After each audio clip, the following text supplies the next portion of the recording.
అలాగే అనంతపురం జిల్లా చూసుకున్నట్టయితే అనంతపురం టికెట్ జనసేనకి ఇవ్వాలని చెప్పేసి కూడా పట్టుబడుతున్నారు.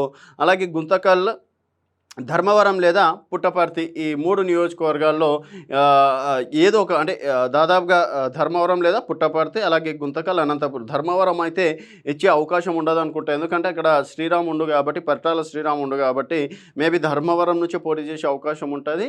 ఇస్తే ఒకవేళ పుట్టపర్తి నియోజకవర్గం ఇయ్యాలి. గుంతకల్, అనంతపురం ఇచ్చే అవకాశాలైతే స్పష్టంగా కనిపిస్తున్నాయి. కర్నూలు జిల్లా చూసుకున్నట్టయితే ఆలగడ్డ, అలాగే ఆదోని ఈ 2 నియోజకవర్గాలైతే కర్నూలు జిల్లా నుంచి ఇచ్చే అవకాశం ఉంది.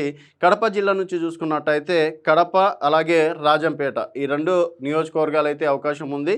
అండ్ కడప నియోజకవర్గం అయితే బలమైన నాయకుడిని నిలబెట్టాలని చెప్పేసి కూడా భావిస్తున్నారు. ఎందుకంటే కడప జిల్లా అనేది వైఎస్ రాజశేఖర్ రెడ్డి కావచ్చు, వైఎస్ జగన్మోహన్ రెడ్డికి ఒక కంచెకోటగా అని చెప్పేసి కూడా చెప్పుకోవచ్చు. సో ఇట్లాంటి దగ్గర కూడా జగన్మోహన్ రెడ్డికి చెక్ పెట్టడానికి కూడా ఇక్కడ జనసేన అలాగే టీడీపీ పార్టీలు కూడా విశ్వ ప్రయత్నాలు చేస్తున్నాయి.